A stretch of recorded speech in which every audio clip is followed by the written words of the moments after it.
family never believed in ghosts. We were the kind who joked about haunted houses and rolled our eyes at horror movies. We didn't get scared easily. At least we thought we didn't. But something happened when I was 13.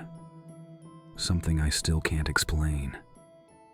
Something I can barely talk about without shaking. It started on a school night. I'd just gotten home and dropped my backpack in the bedroom. I slipped my earbuds in, lay back on the bed, and let YouTube distract me from the quiet of the empty house. My brother was heading to a friend's place, and my parents were working late. That left me home alone, something that had never bothered me before. But that night felt different. The air was still, too still. My mom texted, "Your brother's leaving now. You'll have the house to yourself for a few hours. Love you." I wish he hadn't left.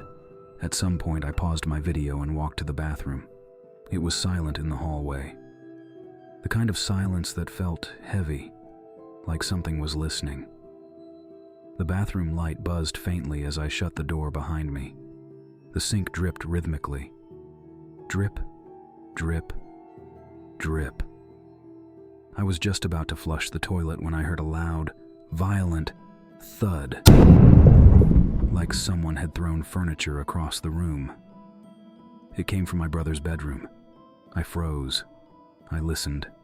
Nothing. No footsteps, no voices, just silence. I reached for the sink and began washing my hands. But then came that feeling. That deep guttural twist in your stomach that screams, "You're not alone."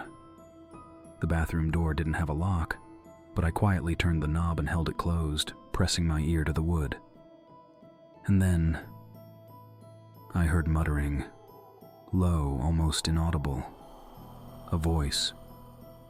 Speaking words I couldn't make out. Deep, gravelly, as though it were coming from the back of a throat filled with sand. There was something in its tone that felt wrong, like it wasn't meant to be heard by human ears. I didn't move. I didn't breathe. But the muttering got closer. Then, slow, heavy footsteps, dragging, deliberate. Thud, thud, thud. They came from my brother's room and moved down the hall. Thud, thud, thud. Then they stopped, right outside the bathroom door. I backed away, heart hammering so loudly I was sure it could hear it. I crouched beside the small window, praying I wouldn't have to run. That thing, whatever it was, didn't knock. It didn't say anything. It just stood there, waiting. Then just as suddenly as it came, the footsteps moved again. Down the stairs. I held my breath, counting a thee. Se. Coolmans. Then, crash. Something slammed onto the mid-platform. Crash. Again, at the bottom. Then, the door alarm triggered. Front door open. It had left, or so I thought. Still shaking, I stepped toward the door, hand barely touching the knob. When I heard a new sound. Thud. Thud. Thud. From the laundry chute. Violent rhythmic stabbing, like the sharp end of a broomstick or something, less innocent, jabbing upward from the basement. It was as if whatever had just left through the front door had made it downstairs in seconds and was now trying to come back in. The metal chute door rattled on its hinges. I stared in horror, willing it not to fly open. And then silence. I stayed in that bathroom for what felt like hours before creeping back to my room and barricading the door with furniture. My parents didn't believe me.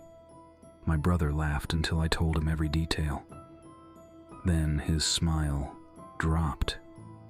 He whispered something I'll never forget. I used to hear things in the attic, above my room. It opens up there, you know.